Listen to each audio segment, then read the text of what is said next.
প্রশ্নফাঁস কাণ্ডে বাতিল NEET Yuji, CBI তদন্তের নির্দেশ। বড় সিদ্ধান্ত ন্যাশনাল টেস্টিং এজেন্সির। প্রশ্নফাঁসের অভিযোগে বাতিল করা হলো দেশের অন্যতম গুরুত্বপূর্ণ মেডিকেল প্রবেশিকা পরীক্ষা নিট ইউজি। গত 3রা মে অনুষ্ঠিত হওয়া এই পরীক্ষায় অংশ নিয়েছিলেন প্রায় 22 লক্ষ পরীক্ষার্থী।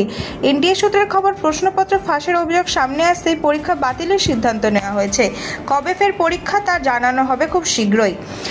পরীক্ষার্থীর নতুন করে রেজিস্ট্রেশন করতে হবে না, দ্বিতীয়বার নতুন অ্যাডমিট কার্ড ইস্যু করা হবে। অতিরিক্ত কোনো পরীক্ষার ফিও নেওয়া হবে না বলে স্পষ্ট জানিয়েছে এনটিএ। এদিকে গোটা প্রশ্নপত্র ফাঁসের কাণ্ডের তদন্তভার তুলে দেওয়া হয়েছে সিবিআই এর হাতে।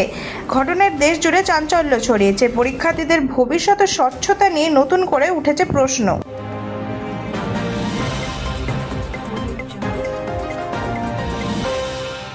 জ্বালানি চাপে ধাক্কা শেয়ার বাজারে, পড়ল টাকার মূল্য। বিশ্বজুড়ে জ্বালানির দাম বৃদ্ধির জেরে চাপে ভারতের অর্থনীতি।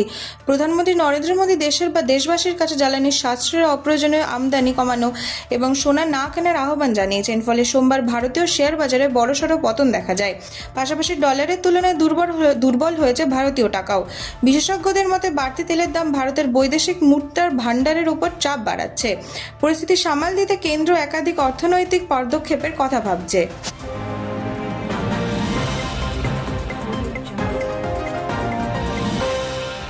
ইভিএম নিয়ে গুজব ছড়ানোর অভিযোগে গ্রেফতার গর্গ চট্টোপাধ্যায়।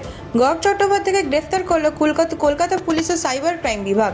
অভিযোগ, তিনি নির্বাচনের আগে ইভিএম নিয়ে প্ররোচনামূলক মন্তব্য, বিভ্রান্তিকর তথ্য ছড়িয়েছিলেন সামাজিক মাধ্যমে। সূত্রের খবর, এই বিষয়ে ইলেকশন কমিশন অফ ইন্ডিয়ার তরফে কলকাতা পুলিশের সাইবার সেলে আনুষ্ঠানিক অভিযোগ দায়ের করা হয়। সেই অভিযোগের ভিত্তিতেই তদন্ত শুরু করে পুলিশ। তদন্তের পর গর্গ চট্টোপাধ্যায়কে গ্রেফতার করা হয়েছে। ধৃতকে আগামীকাল আদালতে পেশ করা হবে বলে জানা গেছে।